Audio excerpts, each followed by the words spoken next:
Hello, Security IQ folks out there. Say hello, Min. Hi, everybody, and we're back. We're back. Today we have Dania with us. Say hello, Dania.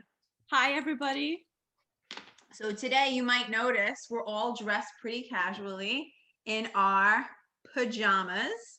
I don't And know we're if gonna that's casual. I think that's called nightwear. We're in our nightwear. we're in our nightwear, We're not loungewear, nightwear. whatever you want to call it. Not commando. It's not commando, that's important. It is pajama day for a very specific reason. So you have to stay tuned and watch all of the episodes to find out why we are dressed in our pajamas today. If you want to take a guess, you can leave some comments below before you watch the last of our series. And no, we're not playing games either. Kind of Yeah, hard. we're not playing. We're not having pillow fights, if that's what you guys are thinking. It's a little hard to do God, via Zoom. I can already imagine the look on people's faces. But anyway, that's another story. Exactly. But just to introduce our guest today, Dania, why don't you share a little bit about your background with the audience, where you come from, your experience, and welcome.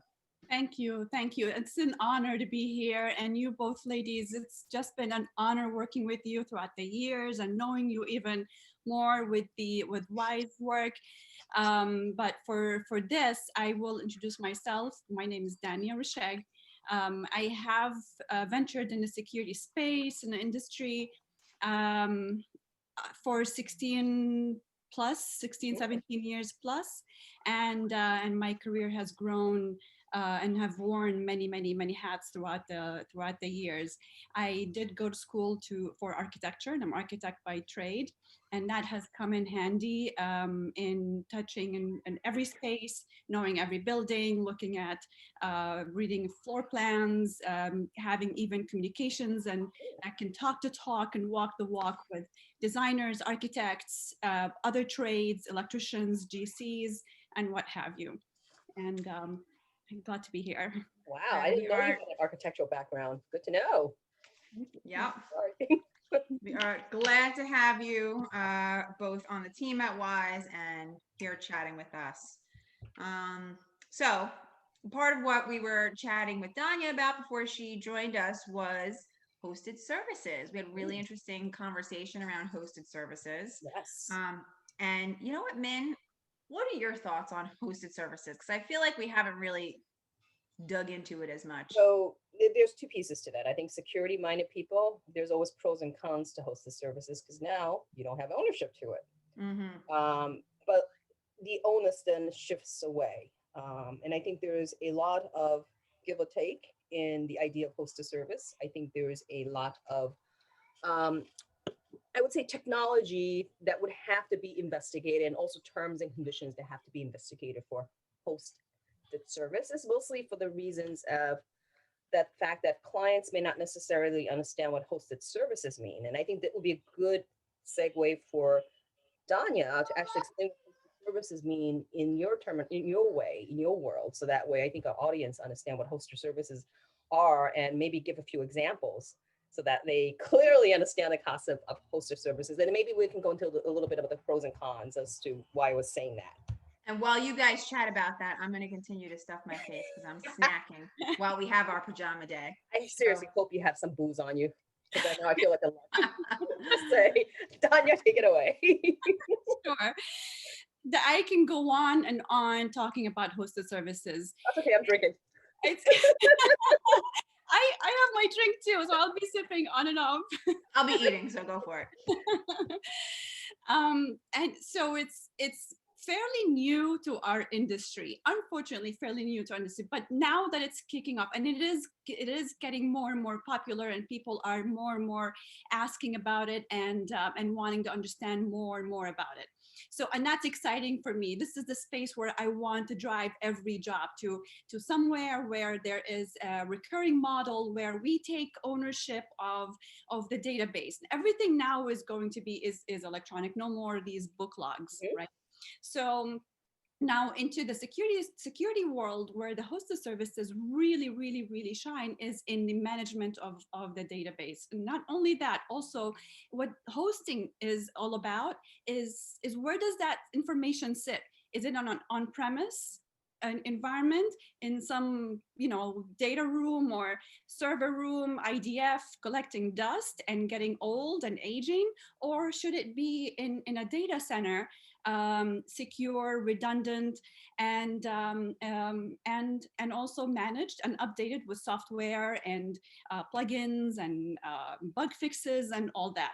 So this is only the tip of it. I'm only addressing the tip of it. Once you address these things to the client, they go like, oh, right.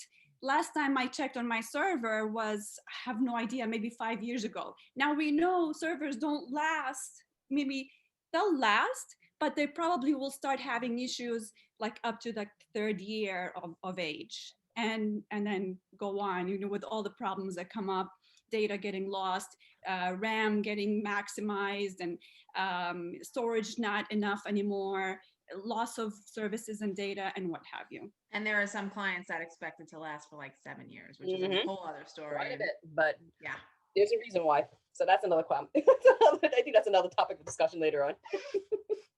Yeah, there are benefits.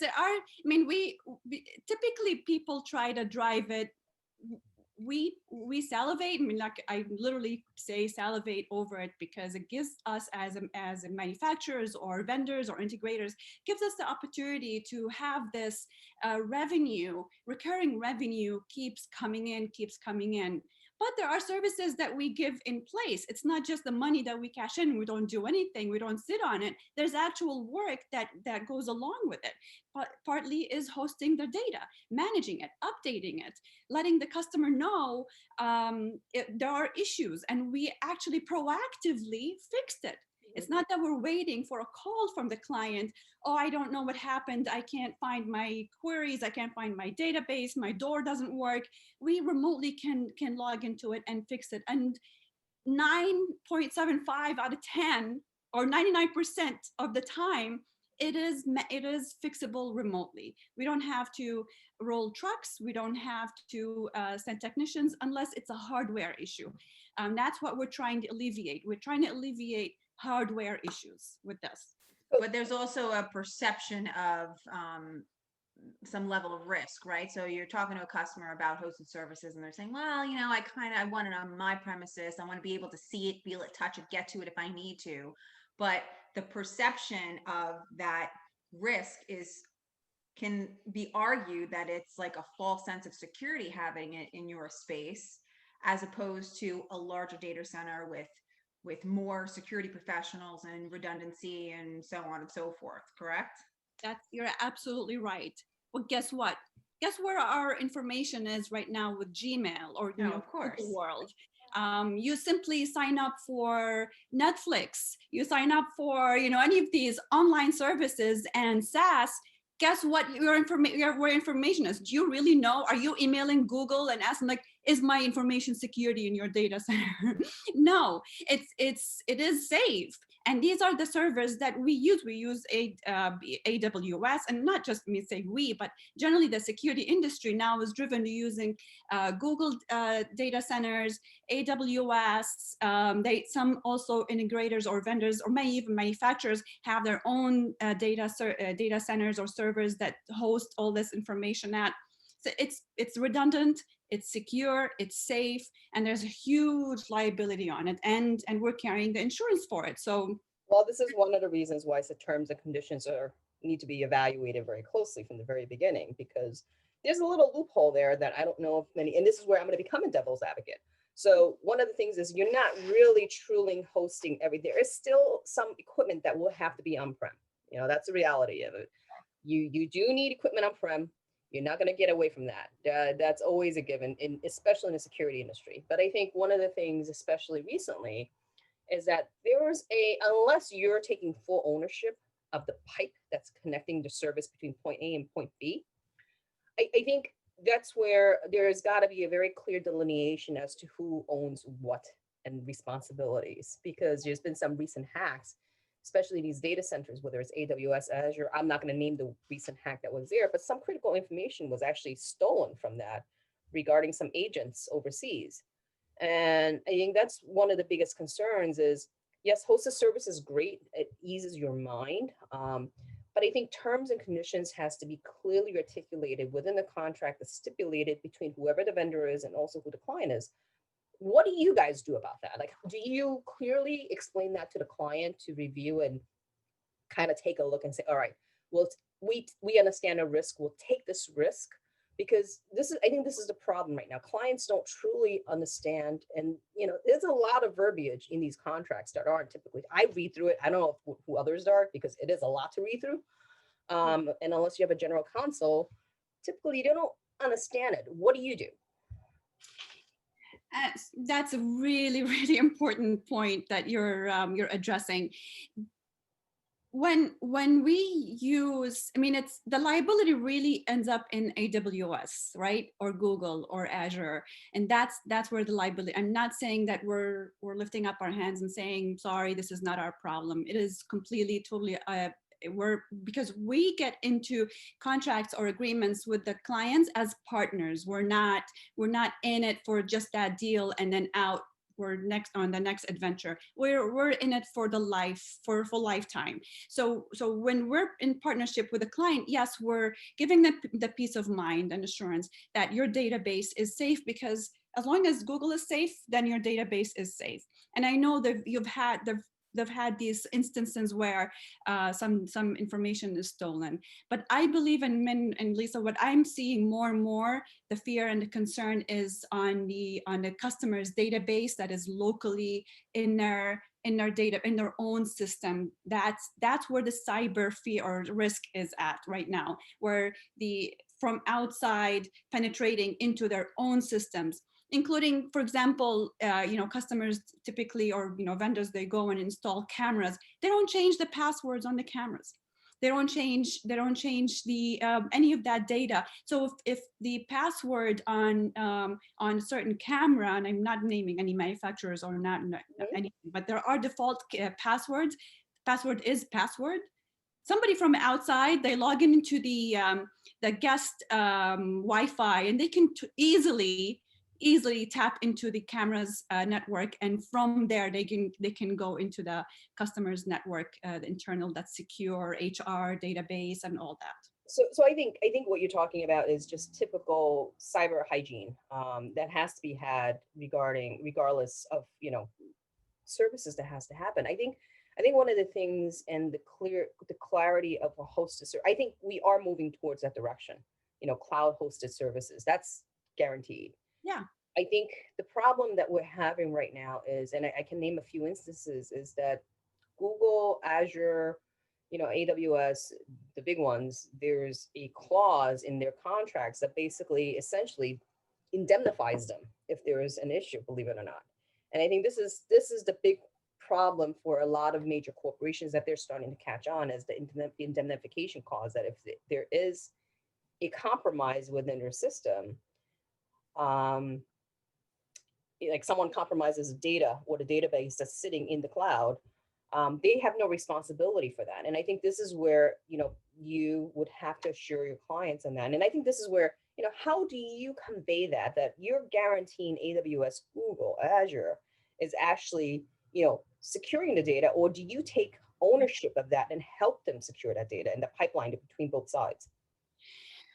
There are several layers to this, and not to try to sell the client more or make more money out of it. It's not really that, but on top of the security that is provided already by these big, huge, guys, server data centers and data servers, on top of the security that they already assure us, there are also added layers where we can say, all right, we're installing these agents onto your PoE switch or on any device that you, even cameras, and put these little agents that can tell us if any anomaly is happening. So if the motor is heating up. So that's, these little tools and agents can help add that I would say education, right?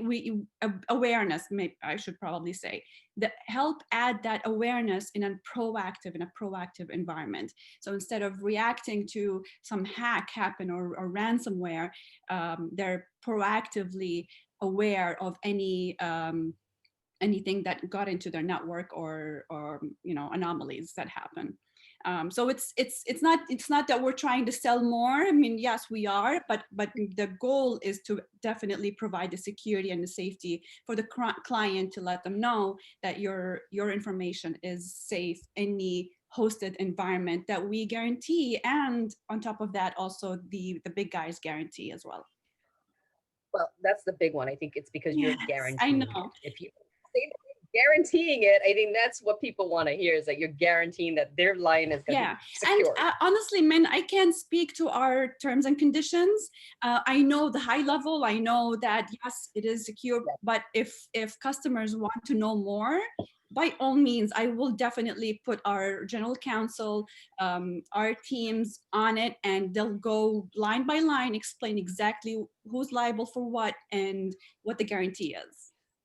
No, this is perfect. I think for the audience, that's what you got to learn. Make sure you ask those questions, because if you do get hit with a breach, you don't want to be liable, and you want to be partners with someone who's responsible to help you secure that data. It seems like anyway, there are lots of options out there in terms of who your integrator could potentially be.